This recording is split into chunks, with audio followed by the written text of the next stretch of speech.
Bienvenue dans cette vidéo qui te donnera les clés pour transformer tes relations. Dans les prochaines minutes, nous allons explorer un sujet crucial que nous avons tous rencontré à un moment donné. Pourquoi cette personne ne t'écrit-elle pas? Pourquoi semble-t-il que l'intérêt n'est pas réciproque? Mais ne t'inquiète pas, ce ne sera pas simplement une autre analyse superficielle. Ici, nous allons te donner des outils pratiques, profonds et soutenus par des experts en psychologie, qui te permettront de comprendre la racine de ce comportement et surtout d'agir en conséquence. Alors, que vas-tu obtenir en regardant cette vidéo? Non seulement tu vas découvrir pourquoi tu te trouves dans cette situation, mais tu apprendras aussi comment la renverser depuis une position de pouvoir et de dignité. Tu veux une promesse claire? Après avoir vu ce contenu, tu auras un plan clair pour cesser d'attendre de la part de quelqu'un qui n'a pas le courage de te prioriser. De plus, nous allons t'apprendre comment utiliser cette connaissance pour attirer des relations saines et respectueuses. Et le plus excitant, tu découvriras les enseignements de Rolando Goicoechea, un expert dont les cours changent des vies. Pourquoi cette personne ne t'écrit-elle pas? Une vérité inconfortable que tu dois affronter. D'abord, tu dois savoir quelque chose d'essentiel.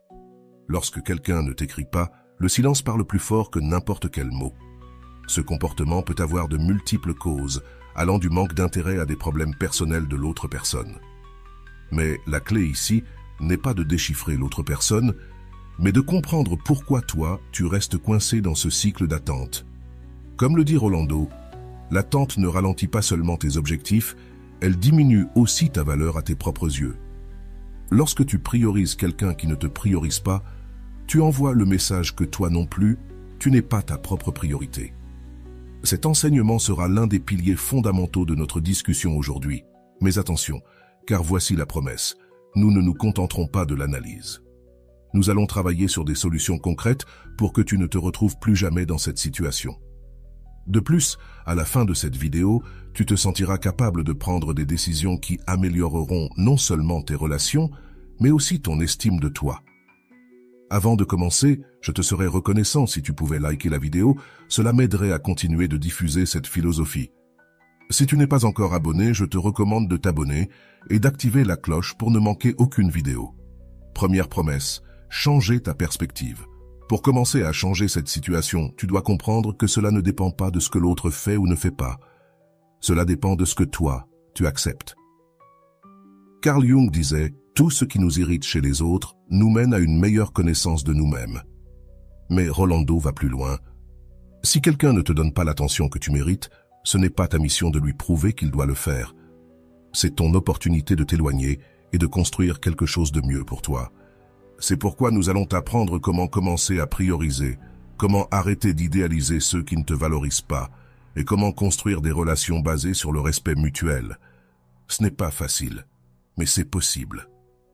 Alors reste attentif car dans les prochaines minutes, nous allons approfondir des idées qui transformeront ta façon de voir ce problème. La racine du problème. Pourquoi attends-tu ce message? C'est ici qu'il faut t'arrêter un instant et réfléchir. Pourquoi cette personne occupe-t-elle autant d'espace dans ton esprit? Souvent, le problème n'est pas qu'il ne t'écrive pas, mais dans ce que toi, tu interprètes de ce silence. Sigmund Freud l'expliquait très clairement. Les sentiments inconscients que nous nourrissons envers quelqu'un sont souvent profondément enracinés dans notre histoire émotionnelle. Mais voici où il y a un élément qui va changer ta perspective, et cela vient de Rolando. Le besoin d'approbation externe est un reflet de notre manque de connexion interne. Qu'est-ce que cela signifie? Que lorsque tu attends ce message, tu n'attends pas seulement cette personne. Tu cherches à valider ton importance, ta valeur ou même ton identité. Mais attention, ce que tu oublies, c'est ceci. Ta valeur n'est pas définie par l'attention que quelqu'un d'autre décide de te donner. C'est quelque chose que tu oublies. Et c'est pour ça que tu continues à attendre. Lorsque quelqu'un ne répond pas ou ne prend pas l'initiative, ce n'est pas un reflet de ta valeur, mais de ses priorités. Et c'est ici que Rolando ajoute quelque chose d'essentiel. Les gens communiquent toujours, même par leur silence. Apprends à interpréter ces signaux et à prendre des décisions qui ne trahissent pas ta dignité. Le cercle de l'idéalisation et de l'auto-tromperie. Il est très probable que tu sois pris dans un cycle d'idéalisation. Qu'est-ce que cela signifie? Tu crées une version idéalisée de cette personne, une version qui n'existe probablement pas. Selon Erich Fromm, il dit « Je t'aime parce que j'ai besoin de toi ». L'amour mature dit « J'ai besoin de toi parce que je t'aime ». Mais dans ce cas, il ne s'agit pas d'amour mature, mais d'un besoin de combler des vides émotionnels. Rolando pousse cette idée plus loin en affirmant « L'erreur la plus courante est de croire que celui qui ne te valorise pas changera si tu insistes. » La réalité, c'est que plus tu insistes, plus tu éloignes cette personne et plus tu te fais de mal à toi-même. C'est un point clé que tu dois intérioriser. Il ne s'agit pas de prouver à quelqu'un que tu es précieux, il s'agit de te reconnaître toi-même comme tel. Sois attentif, car voici quelque chose d'important. Cesser d'idéaliser ne signifie pas cesser de ressentir ou ignorer ce qui te fait mal. Cela signifie que tu dois commencer à équilibrer la balance émotionnelle en cessant de mettre dans cette personne plus de poids qu'elle ne mérite. Pour y parvenir, nous allons passer à un concept clé dans le segment suivant. L'action concrète pour reconstruire ta valeur personnelle. Si tu te demandes comment appliquer tout cela, c'est ici que commence le véritable travail. Rolando propose une méthodologie claire dans ses cours, et il est important que tu comprennes qu'il ne s'agit pas de forcer des changements externes, mais internes.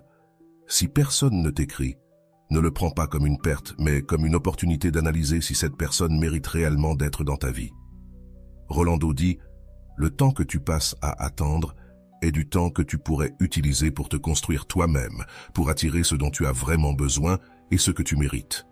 Cela peut sembler facile en théorie, mais en pratique, cela demande de l'engagement.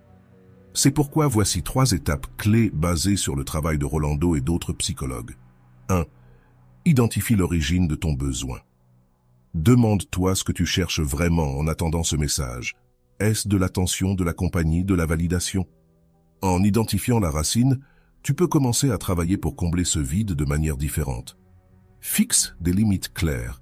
Comme le souligne Rolando, les limites ne sont pas là pour contrôler les autres, mais pour protéger ta paix et ton estime de toi. Si cette personne ne te donne pas ce dont tu as besoin, il est temps de poser des limites émotionnelles et de décider jusqu'où tu es prêt à t'investir. Redirige ton énergie vers toi-même. Investis du temps en toi, dans tes projets, dans tes relations avec des personnes qui apprécient ta présence. Comme l'a dit Carl Rogers, la curieuse paradoxe est que quand je m'accepte tel que je suis, alors je peux changer. Le changement est entre tes mains. Alors, voici quelque chose à méditer. Es-tu prêt à arrêter d'attendre et commencer à agir? La décision de te prioriser peut être difficile au début, mais une fois que tu feras le pas, tu te rendras compte que tu n'as pas besoin de mendier l'attention de qui que ce soit. Et c'est ici que Rolando nous donne encore un enseignement clé. L'amour-propre n'est pas seulement un joli concept, c'est une pratique quotidienne de te choisir, même quand les autres ne le font pas. Reste attentif, car dans la prochaine partie, nous allons approfondir comment ces idées se reflètent dans des histoires réelles. Une personne comme toi a pris ses décisions et a transformé sa vie, et toi aussi tu peux le faire. Que disent les psychologues sur le vide émotionnel? Savais-tu que ton attente d'attention immédiate peut être profondément liée à tes expériences passées? Selon John Bowlby, créateur de la théorie de l'attachement, les expériences précoces avec les soignants influencent la manière dont nous recherchons ou évitons la connexion émotionnelle à l'âge adulte. Cela signifie que si, dans ton enfance, tu as appris que tu devais te battre pour recevoir de l'amour ou de l'attention, il est probable que tu répètes ce schéma dans tes relations actuelles. Cependant, comme le dit Rolando, reconnaître un schéma ne suffit pas. L'essentiel est de l'interrompre avant qu'il ne continue à définir ta vie. Ce que nous voulons t'aider à faire, c'est être attentif, car cela est quelque chose que nous négligeons souvent. La manière dont nous gérons le rejet ou l'indifférence des autres est un reflet direct de la relation que nous avons avec nous-mêmes. Si tu tolères le manque d'intérêt de quelqu'un, il se peut que tu sois en train de projeter comment toi-même tu t'es négligé dans le passé. Le danger d'idéaliser l'attention non réciproque est important. Voyons un concept clé que nous partagent les experts, l'idéalisation. Ce phénomène se produit lorsque tu attribues des qualités à quelqu'un qui n'a réellement pas prouvé qu'il les possédait. Carl Jung disait « Tout ce que nous projetons sur les autres est un reflet de quelque chose que nous devons encore intégrer en nous-mêmes. » Mais c'est ici que Rolando ajoute quelque chose qui le rend beaucoup plus pratique. L'idéalisation est un outil de défense personnelle. Elle nous permet de justifier l'indifférence de quelqu'un et de rester attaché à cette personne parce que nous avons peur de faire face au vide que son absence laisse. Voici la clé. Tant que tu continues à idéaliser quelqu'un, tu ignores la réalité de la façon dont cette personne te traite. Si cette personne ne t'écrit pas, ne prend pas l'initiative et ne montre pas d'intérêt réel, son comportement te donne une réponse plus claire que n'importe quel mot. Mais il y a quelque chose que tu oublies souvent. Ce que tu tolères, c'est ce qui perdure, dit Rolando. Et si tu continues à justifier l'indifférence, non seulement tu restes piégé dans un cycle toxique, mais tu perpétues aussi la croyance que tu ne mérites pas mieux. Comment rompre le cycle de l'attente et de la dépendance émotionnelle? C'est là que nous commençons à travailler sur des solutions concrètes. La clé, selon Rolando, est de construire une approche basée sur le respect de soi et l'autonomie émotionnelle. Il dit « Tu ne peux pas contrôler ce que les autres font, mais tu peux contrôler comment tu réagis. Et ta réponse doit toujours être un reflet de ton amour-propre. Accepte la situation sans la justifier. » Comme dit Rolando, le silence de quelqu'un n'a pas besoin d'interprétation, c'est ce que c'est. Cesse de chercher des excuses pour le comportement de l'autre personne. Si elle ne t'écrit pas, ne te cherche pas et ne montre pas d'intérêt, il est temps d'accepter que cette relation ne fonctionne pas. Connecte-toi à toi-même. C'est quelque chose que Rolando souligne beaucoup dans ses cours. Prends du temps pour comprendre pourquoi tu continues à investir de l'énergie dans quelqu'un qui ne la rend pas. Demande-toi, quelle peur m'empêche de lâcher prise sur cette situation? Quel vide suis-je en train d'essayer de remplir? Redéfinis tes critères. Voici une phrase de Rolando qui peut être un mantra. La personne qui mérite d'être dans ta vie est celle qui te choisit sans que tu aies à le demander. Définis clairement ce que tu attends d'une relation et engage-toi à ne pas accepter moins. Des leçons pratiques à appliquer dans ta vie quotidienne. Voyons un exemple concret. Imagine que tu as envoyé un message à quelqu'un et que tu n'obtiens pas de réponse pendant des jours. L'ancien toi serait peut-être en train de vérifier constamment son téléphone, se demandant ce qu'il a fait de mal. Le nouveau toi, suivant les conseils de Rolando, ferait ce qui suit. Cesse d'attendre activement. Selon Rolando, le temps que tu passes à attendre est du temps que tu ne retrouveras jamais. Utilise-le pour toi. Cela ne signifie pas ignorer tes émotions, mais les rediriger vers des activités qui nourrissent ton estime de toi. Affirme ta valeur. Pratique des affirmations quotidiennes comme « Je mérite l'amour et l'attention authentique et je n'accepterai pas moins ». Ces petites pratiques aident à reprogrammer ton esprit pour cesser de chercher une validation externe. Établis une limite interne. Décide combien de temps et d'énergie tu es prêt à consacrer à cette relation. Si cette personne ne répond pas dans un délai raisonnable, laisse la connexion se dissiper sans essayer de la sauver. Le rôle du développement personnel dans tes relations. Enfin, nous ne pouvons pas ignorer le fait que le travail le plus important est celui que tu fais avec toi-même. Comme dit Rolando, les relations ne sont pas l'endroit où tu trouves ta valeur, elles sont le reflet de combien tu te valorises.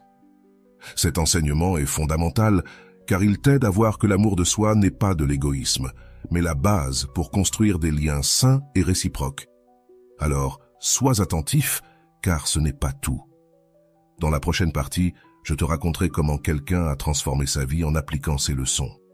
Ne le manque pas, car cette histoire te prouvera qu'il est possible de changer ta narration et de construire des relations à partir d'un lieu de respect et d'amour propre. Allons-y. L'histoire d'Elena, de l'attente à l'amour de soi. Elena était une femme passionnée et dévouée, avec un sourire qui illuminait n'importe quelle pièce. Elle avait rencontré Miguel lors d'un événement social et dès le premier moment, une connexion évidente s'était établie. Longue conversation, rires partagés et promesses implicites de quelque chose de plus. Mais, avec le temps, Miguel commença à se distancer. Les réponses à ses messages devenaient plus espacées et Elena se retrouva à vérifier son téléphone toutes les 5 minutes, attendant quelque chose qui ne venait jamais. Une nuit, fatiguée de l'incertitude, Elena tombe sur une vidéo de Rolando sur ses réseaux sociaux. Dans cette vidéo, Rolando disait quelque chose qui semblait directement adressé à elle. « Quand quelqu'un ne te donne pas l'attention que tu mérites, ce n'est pas ta faute, c'est un signe qu'il faut que tu t'orientes vers un endroit où tu seras valorisé. » Ces mots résonnèrent profondément en Elena. jusqu'au point de rupture, décision et action. Elena décida qu'il était temps de faire quelque chose de différent. Elle s'inscrivit à l'un des cours de Rolando, intitulé « Amour-propre, l'art de se prioriser ». Dans le premier module, elle apprit une leçon cruciale. Tu ne peux pas contrôler les actions des autres, mais tu peux décider comment y répondre. Cela la pousse à réfléchir à combien elle avait permis que le comportement de Miguel affecte son bien-être émotionnel. Inspirée par l'une des activités proposées dans le cours, Elena écrivit une lettre pour elle-même. Dans cette lettre, elle promit de ne plus jamais attendre quelqu'un qui n'était pas prêt à la choisir. Ce fut un moment libérateur. « Si on ne me choisit pas, je me choisis », écrivit-elle. En appliquant les enseignements dans la pratique, Elena commença à prendre des décisions concrètes. Elle cessa d'envoyer des messages à Miguel et, plus important encore, elle cessa d'attendre. Il ne s'agissait pas de l'ignorer comme stratégie pour qu'il revienne, mais de rediriger son énergie vers elle-même. Elle commença à reprendre des passe-temps qu'elle avait laissés de côté, comme la peinture et la randonnée. Dans une des classes du cours, Rolando avait dit « L'amour-propre n'est pas seulement un concept, c'est une action quotidienne. C'est se choisir à chaque décision, à chaque moment. » Et c'est exactement ce qu'Elena faisait. Un jour, Miguel lui envoie un message après des semaines de silence. « Salut, comment vas-tu » À une autre époque, Elena aurait ressenti un mélange d'émotion et de soulagement. Mais maintenant, après des semaines de travail personnel, sa perspective était différente. Comme l'enseigne Rolando, répondre ne signifie pas que tu permets à nouveau la même chose. Répondre peut être un acte de clôture de cycle avec dignité, calme et sans rancune. Elena répondit poliment et continua sa vie. La renaissance d'Elena. Avec le temps, Elena ne se contenta pas d'arrêter d'attendre Miguel. Elle commença aussi à avoir des relations plus saines. Dans un nouveau cercle social, elle rencontra des personnes partageant ses intérêts et valeurs. Parmi elles se trouvait Luis, un homme qui, dès le début, montra un intérêt sincère pour la connaître et la respecter. Cette fois, Elena n'avait aucun doute ni attente irréaliste, car elle avait appris à se prioriser et à établir des limites claires. Comme Rolando l'avait dit dans l'une des dernières classes du cours, « Le véritable amour commence quand tu te valorises tellement que tu n'acceptes pas moins que ce que tu mérites. » Et pour Elena, cette phrase était devenue sa réalité. Elena, un exemple pour nous tous. L'histoire d'Elena n'est pas seulement inspirante, c'est aussi un rappel que le changement est entre tes mains. Si aujourd'hui tu te trouves dans une situation similaire à celle d'Elena, attendant quelqu'un qui ne montre aucun intérêt, souviens-toi. Il ne s'agit pas de ce que cette personne fait ou ne fait pas, mais de ce que toi tu choisis de faire pour toi. Comme l'enseignait Rolando, le premier pas pour attirer ce que tu mérites est de laisser partir ce qui ne te sert plus. Es-tu prêt à faire ce pas? Dans le prochain segment, nous analyserons en profondeur l'histoire d'Elena et comment tu peux appliquer ces leçons dans ta propre vie. Ne le manque pas. Analyse approfondie de l'histoire d'Elena, outil pratique pour ta vie. L'histoire d'Elena regorge de leçons que tu peux appliquer dans ton quotidien. Nous allons analyser chaque point clé de son processus pour que tu puisses reconnaître où tu en es dans ce chemin et quelles étapes concrètes tu peux prendre pour sortir de cette situation d'attente et te transformer. Premier, reconnaître le problème.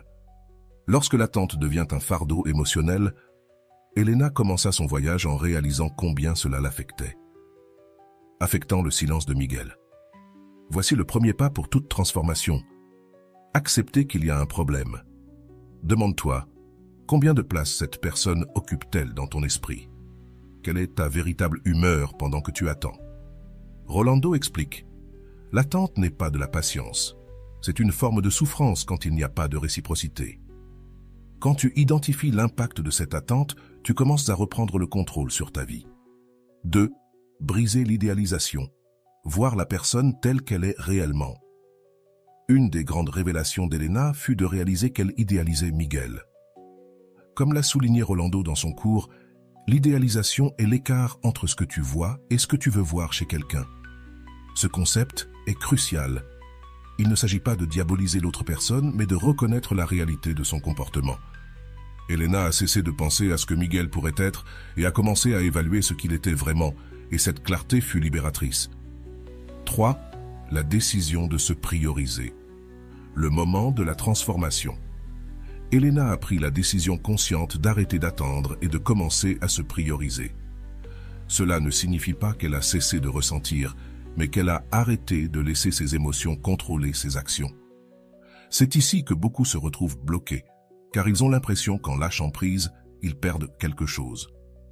Mais comme le dit Rolando, lâcher prise n'est pas perdre, c'est créer de l'espace pour ce dont tu as vraiment besoin. Fais une liste des choses que tu as négligées en attendant quelqu'un. Cet exercice t'aidera à comprendre quels aspects de ta vie nécessitent ton attention immédiate.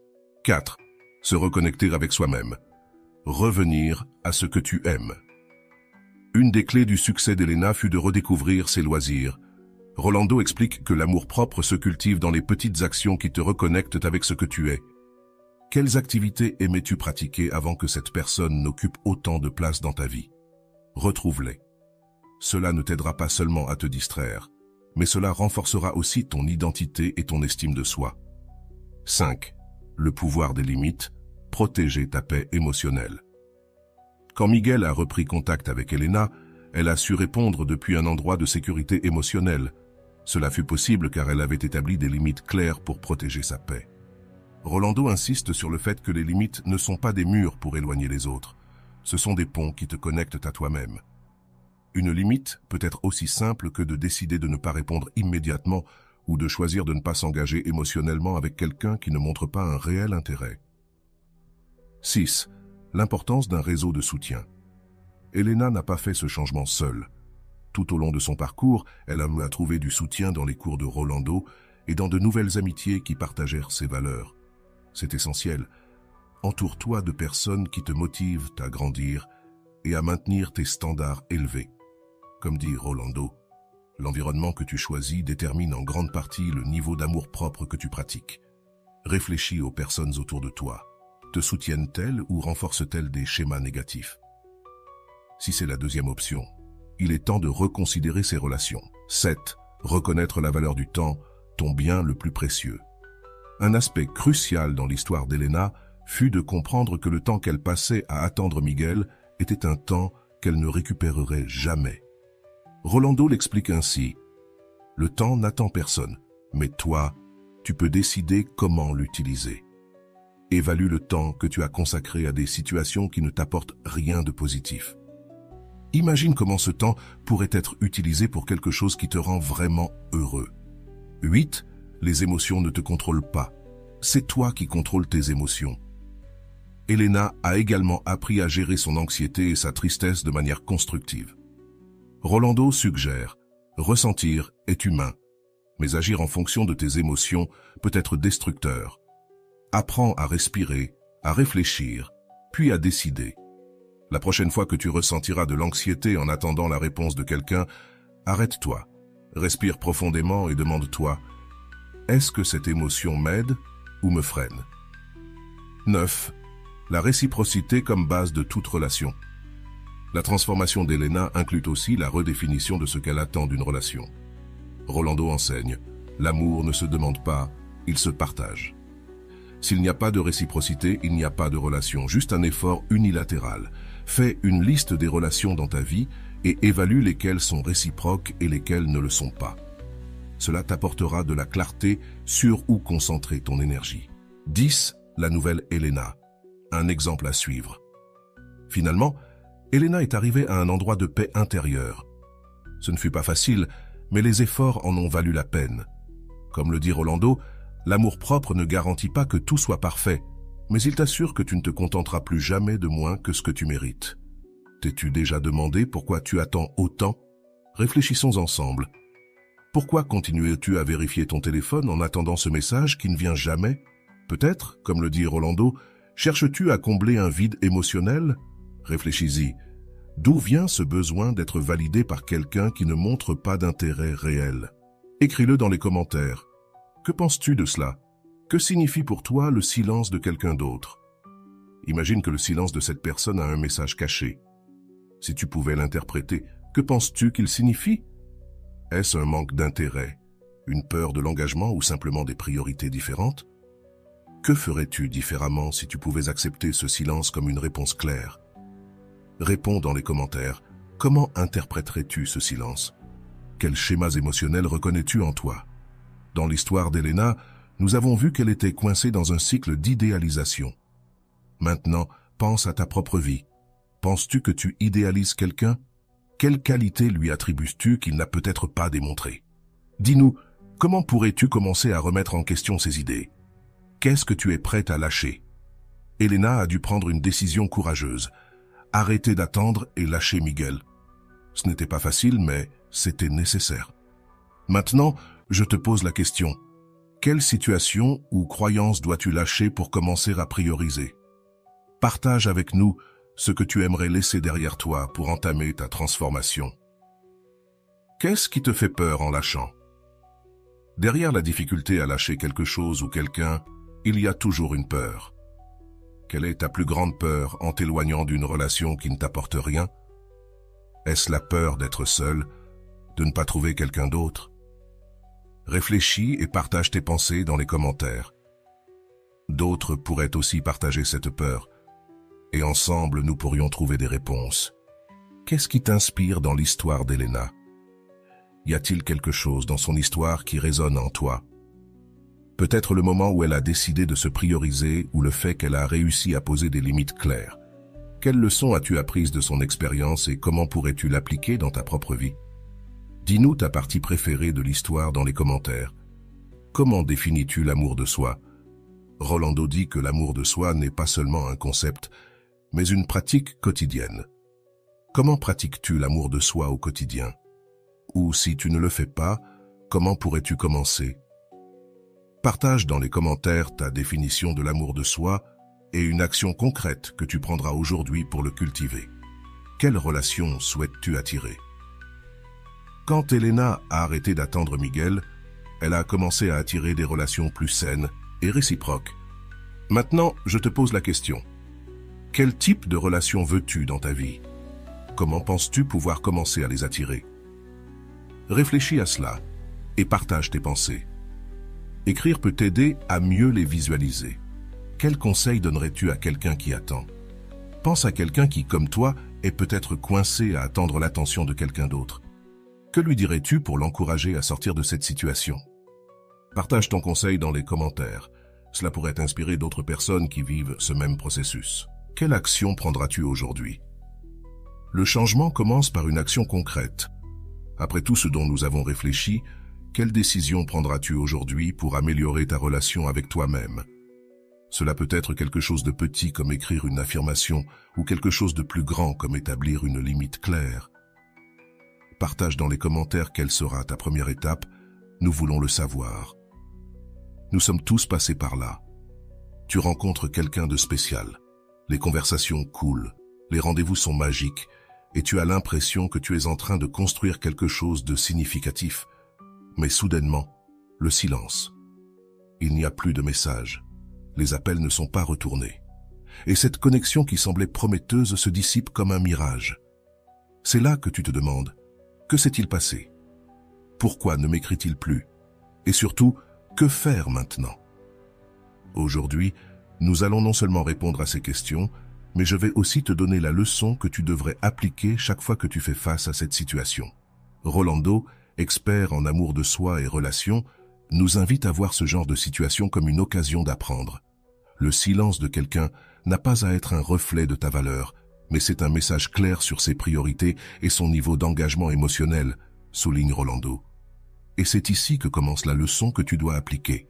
Il ne s'agit pas de poursuivre quelqu'un qui ne te priorise pas, mais d'apprendre à te prioriser toi-même. Quand quelqu'un ne t'écrit pas, la première chose à faire est de t'arrêter. Ne te précipite pas pour combler le vide avec des excuses ou des justifications.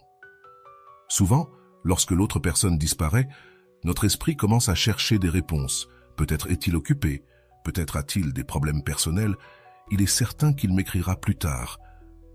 Rolando nous rappelle que cette supposition peut être un acte d'auto-illusion. Si quelqu'un veut vraiment être dans ta vie, il y sera, et tu n'auras pas besoin de le deviner. La véritable leçon à appliquer ici ne concerne pas comment le récupérer, mais comment ne pas te perdre toi-même dans le processus. Quand quelqu'un t'ignore ou disparaît, il est facile de tomber dans le piège de l'anxiété et de l'autocritique. Tu te demandes ce que tu as mal fait, si tu as dit quelque chose que tu n'aurais pas dû dire, ou si tu n'es tout simplement pas assez bien. Mais voici quelque chose qui change tout. Ce n'est pas toi le problème. Comme le dit Rolando, l'incapacité de quelqu'un à valoriser ton temps et ton énergie est un reflet de ses propres limitations et non de ta valeur. La prochaine fois que quelqu'un ne t'écrira pas, je veux que tu prennes une décision consciente. Au lieu d'envoyer un autre message ou d'attendre une réponse, arrête-toi et concentre-toi sur toi. Ce n'est pas un acte de vengeance ni d'orgueil, mais une manifestation de ton amour-propre. Chaque fois que tu attends quelqu'un qui ne te priorise pas, tu retardes ton propre bien-être émotionnel, explique Rolando. Donc, au lieu d'attendre, utilise ce temps pour te reconnecter avec toi-même. Cela ne signifie pas que tu dois ignorer tes émotions. Il est naturel de ressentir de la tristesse, de la déception ou même de la colère. Mais la clé est de ne pas permettre à ces émotions de te contrôler. La douleur de ne pas être réciproque est valide, mais c'est aussi un signe que tu dois rediriger ton énergie vers ceux qui comptent vraiment, c'est-à-dire toi-même, dit Rolando. Au lieu de t'obséder sur ce que l'autre personne fait ou ne fait pas, demande-toi, que puis-je faire pour moi aujourd'hui? Un exercice que Rolando suggère est d'écrire une liste de tes valeurs et standards dans une relation. Cela t'aidera à te rappeler ce que tu mérites vraiment et à identifier si la personne qui ne t'écrit pas est alignée avec ses valeurs. Tu veux quelqu'un d'honnête, présent et engagé. Alors, pourquoi investir ton énergie dans quelqu'un qui ne répond clairement pas à ces critères? Il est aussi important de comprendre pourquoi certaines personnes disparaissent sans explication. Rolando nous aide à comprendre que le ghosting, ou l'acte de disparaître sans rien dire, révèle souvent plus sur celui qui le fait que sur celui qui le subit. Certaines personnes manquent des outils émotionnels pour avoir des conversations inconfortables. D'autres ne sont tout simplement pas intéressés par quelque chose de sérieux, mais n'ont pas le courage de l'exprimer. Et il y en a qui, par ego, apprécient la validation que leur procure ton attention, mais n'ont pas l'intention de répondre. Mais voici la clé. Peu importe pourquoi quelqu'un t'ignore, ce qui importe, c'est comment tu choisis de réagir. Rolando souligne que ta dignité n'est pas dans le fait qu'on te choisisse ou non, mais dans la manière dont tu choisis de répondre quand on ne te choisit pas. Cela signifie que la véritable leçon à tirer n'est pas pour eux, mais pour toi. En choisissant de ne pas poursuivre quelqu'un qui ne te priorise pas, tu t'envoies à toi-même le message que tu mérites plus. Et que faire si cette personne qui t'a ignoré décide de réapparaître? Rolando conseille d'aborder cette situation avec clarté et fermeté. Il ne s'agit pas de chercher à te venger ou de leur faire payer leur absence, mais d'établir des limites claires. Tu peux dire quelque chose comme « J'apprécie l'honnêteté et la constance dans une relation. Quand tu as disparu, je me suis senti ignoré et ce n'est pas quelque chose que je suis prêt à accepter dans ma vie. » Ce type de communication non seulement établit tes critères, mais montre aussi que tu es prêt à défendre ton bien-être émotionnel. Parfois, la personne qui disparaît le fait parce qu'elle n'a tout simplement pas l'intention de continuer. Et c'est bien. Tout le monde n'est pas destiné à rester dans ta vie. Mais ce qui n'est pas acceptable, c'est de laisser son manque d'engagement définir ton estime de toi. Rolando nous rappelle que tu n'as pas besoin de convaincre quelqu'un de te valoriser. Les personnes qui méritent réellement d'être dans ta vie le feront sans que tu aies à le demander. La leçon finale ici est que ton temps et ton énergie sont précieux et méritent d'être investis auprès de personnes qui les apprécient. Quand quelqu'un ne t'écrit pas, ne le prends pas comme une perte, mais comme une opportunité de te concentrer sur ce qui compte vraiment. C'est un moment pour toi, pour redécouvrir, pour te reconnecter à tes passions et pour te rappeler que ton bonheur ne dépend pas de l'attention d'une autre personne. La prochaine fois que tu te retrouves à attendre un message qui ne vient jamais, donne cette leçon à cette personne, mais surtout à toi-même. Tu n'as besoin de personne qui ne te priorise pas. Ta vie est trop précieuse pour la vivre en pause, en attendant quelqu'un d'autre. Et souviens-toi toujours des mots de Rolando. L'amour-propre n'est pas un luxe, c'est une pratique quotidienne. C'est choisir de t'aimer, même quand les autres ne le font pas. Si tu te reconnais dans cela, partage ton expérience dans les commentaires et dis-moi quelle leçon tu as apprise en traversant une situation comme celle-ci. Valéria regardait son téléphone pendant que le soleil de l'après-midi éclairait son bureau. Une semaine s'était écoulée depuis le dernier message de Martin et l'anxiété commençait à remplacer l'émotion initiale. Les premières semaines avaient été incroyables. Messages constants, appels qui se prolongèrent jusqu'à l'aube et une connexion qui semblait presque magique. Cependant, ce rythme avait cessé brusquement. Le silence de Martine était assourdissant et elle ne pouvait s'empêcher de se demander ce qu'elle avait fait de travers. Cet après-midi-là, Valeria décide de ne pas se laisser piéger par l'incertitude. Elle se rappela quelque chose qu'elle avait entendu dans une vidéo de Rolando. Le silence de quelqu'un n'est pas un reflet de ta valeur, mais de ses priorités. Inspirée par ces mots, elle ferma son téléphone et sortit se promener pour vider son esprit. Malgré ses efforts, les questions continuaient de tourner dans sa tête. Est-ce qu'il passait du temps avec quelqu'un d'autre? Avait-elle fait quelque chose qui l'avait gêné ou avait-il simplement perdu intérêt? Martine était apparue dans sa vie de manière inattendue, dans une galerie d'art qu'elle fréquentait les week-ends. Ils avaient parlé des œuvres exposées, mais bientôt la conversation dériva vers des sujets plus personnels. Ils partageaient des intérêts en musique, en littérature, et, à la grande surprise de Valeria, même une fascination pour l'astronomie. Leur premier rendez-vous fut une promenade sous les étoiles, et Valeria croyait avoir trouvé quelqu'un avec qui elle pourrait enfin partager son monde. Maintenant, le silence de Martine semblait une trahison de ce début prometteur. Valeria était partagée entre l'envie d'envoyer un message de plus ou simplement accepter qu'il ait disparu. Elle se sentait tiraillée entre le besoin de comprendre et le désir de ne pas paraître trop dépendante, mais elle se rappela un autre conseil de Rolando. Ne poursuis pas celui qui ne te priorise pas. Au travail, une notification interrompit ses pensées. C'était un message de Martin. « Salut Valeria, désolé d'avoir disparu, j'ai été très occupé. » Il n'y avait ni excuses élaborées, ni explications sincères, juste une ligne qui semblait vouloir faire comme si rien ne s'était passé. Valeria ressentit un mélange de soulagement et de colère. Au moins, elle savait maintenant qu'il allait bien, mais son manque de communication avait clairement montré que ses priorités ne correspondaient pas aux siennes. Elle décida de ne pas répondre immédiatement. À la place, elle écrit dans son journal, traitant ses émotions avant d'agir impulsivement. Elle savait qu'elle avait deux options, ignorer son message ou répondre avec clarté et fermeté. Valeria choisit la deuxième option, décidée à exprimer ce qu'elle ressentait sans perdre sa dignité. Sa réponse fut brève mais directe. « Salut Martin, je comprends que tu sois occupé, mais ton manque de communication m'a fait me sentir ignoré, et ce n'est pas quelque chose que je peux accepter dans une relation. Je préfère établir des connexions où l'honnêteté et le respect sont fondamentaux. » Martin mit un jour à répondre. Quand il le fit, il écrivit un long message dans lequel il expliquait qu'il avait eu beaucoup de choses en tête et qu'il ne savait pas comment gérer cela. Il promettait d'être plus cohérent et demandait une seconde chance. Cependant, pour Valeria, ces mots n'étaient plus suffisants. Elle se rappela quelque chose qu'elle avait récemment appris. Les actions pèsent toujours plus que les promesses. Elle a remercié pour ses excuses, mais a clairement indiqué qu'elle n'était pas intéressée à reprendre la relation dans les jours qui ont suivi. Valeria a ressenti un étrange mélange d'émotions. Elle avait fermé cette porte fermement, mais savait aussi qu'il n'était pas facile de lâcher les attentes qu'elle avait construites avec Martin. Elle s'est appuyée sur ses amis, qui l'ont encouragée à aller de l'avant, et a repris ses cours de yoga et ses promenades en soirée. Peu à peu, elle a senti qu'elle reprenait le contrôle de sa vie et de ses émotions. Un mois plus tard, Valeria a reçu un message inattendu d'une amie. « Tu savais que Martin sort avec quelqu'un d'autre ? Je l'ai vu sur Instagram. » Bien qu'au début elle ait ressenti un pincement de douleur, elle se rappela que le silence de Martin avait été sa réponse.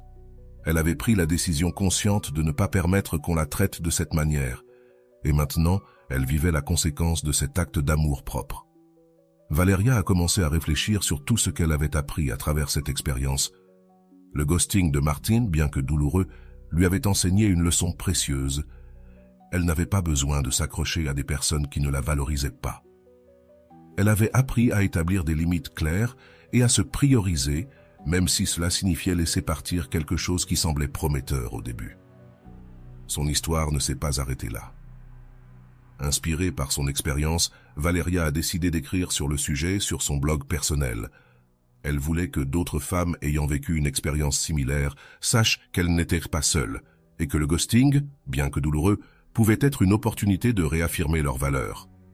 Son article a reçu de nombreux commentaires de personnes qui ont partagé leurs propres expériences, la remerciant de leur avoir donné une nouvelle perspective. Un après-midi, en consultant les commentaires sur son blog, Valeria a remarqué un message de Martin. Il était court et disait « J'ai lu ce que tu as écrit. Je pense que tu as raison sur tout. Désolé de ne pas t'avoir su te valoriser. » Valeria a souri en le lisant, mais n'a pas ressenti le besoin de répondre. Elle avait tourné cette page de sa vie et il n'y avait plus rien à dire. Dans les mois qui ont suivi, Valeria a rencontré quelqu'un de nouveau. Cette fois, elle s'est assurée de ne pas idéaliser ni précipiter les choses. Elle a rappelé toutes les leçons qu'elle avait apprises avec Martin et les a appliquées à elle-même et à sa nouvelle relation. Elle a découvert que le véritable amour ne nécessite pas de poursuite ni de tests constants, mais une connexion honnête et réciproque. L'expérience avec Martin n'avait pas été un échec, mais un pas de plus vers des relations plus saines. Valeria savait qu'elle ne pouvait pas contrôler comment les autres agissaient, mais elle pouvait contrôler comment elle réagissait. Finalement, la leçon qu'elle a donnée à Martin ne fut pas par des mots, mais par des actes. Aller de l'avant avec dignité et amour-propre. Ainsi, Valeria est devenue un exemple vivant de ce que signifie se prioriser, inspirant ceux qui l'entouraient à en faire de même. Dans chaque nouvelle relation, elle emportait avec elle la certitude qu'elle méritait le meilleur, et que jamais plus elle ne permettrait que le silence de quelqu'un définisse sa valeur. Qu'en penses-tu? Lorsque quelqu'un disparaît de ta vie sans explication, as-tu l'impression que le problème vient de toi? Réfléchissons ensemble. Est-il juste de porter la culpabilité pour quelque chose que tu ne contrôles pas? Comme nous l'avons vu dans l'histoire de Valeria, le ghosting n'a rien à voir avec ta valeur en tant que personne, mais avec l'incapacité de l'autre à affronter ses émotions. Que penses-tu que tu pourrais faire pour te rappeler cela la prochaine fois que tu te retrouves dans une situation similaire? Maintenant, si tu as vécu quelque chose de similaire, as-tu remarqué quelles émotions le ghosting éveille en toi? Peut-être ressens-tu de la tristesse, de la colère ou même de la frustration. Mais arrête-toi un instant et réfléchis. Comment gères-tu ces émotions? Comme l'a dit Rolando, la douleur d'être ignoré est réelle, mais c'est aussi un signe que tu dois rediriger ton énergie vers ce qui importe vraiment, toi-même. Quelles activités, passe-temps ou pratiques pourraient t'aider à réorienter ton attention sur toi? Imagine que la personne qui t'a ignoré réapparaît et cherche une seconde chance. Comment penses-tu réagir? Serais-tu capable de poser des limites claires comme l'a fait Valeria? Cela nous amène à réfléchir. Sommes-nous prêts à dire non lorsque quelqu'un qui ne nous a pas traités avec le respect que nous méritons? Pense à une limite que tu aimerais établir dans tes futures relations. Comment la communiquerais-tu? Une question de plus. Que penses-tu que le ghosting dit de la personne qui le pratique? Rolando souligne que souvent, le ghosting reflète l'incapacité de quelqu'un à gérer l'inconfort. Si tu y penses, comment pourrais-tu utiliser cette perspective pour arrêter de te culpabiliser et voir les choses avec plus de clarté? Réfléchis à ce que tu as appris sur toi-même la dernière fois que quelqu'un a disparu de ta vie. Finalement, revenons à la leçon principale. Que fais-tu pour prioriser tes relations? Valeria a appris qu'établir des limites et ne pas poursuivre ceux qui ne la priorisaient pas était un acte d'amour-propre. Quel changement penses-tu pouvoir faire aujourd'hui pour te démontrer à toi-même que tu es une priorité? Partage-le dans les commentaires. Comment peux-tu appliquer ces leçons à ta vie quotidienne? Et voilà, j'espère que vous avez trouvé beaucoup de valeur dans cette vidéo. Merci d'être resté jusqu'à la fin de cette vidéo. J'adore quand vous faites ça. Si vous en voulez plus, vous pouvez écrire en commentaire « J'en veux encore plus ». J'espère vous revoir dans une autre vidéo.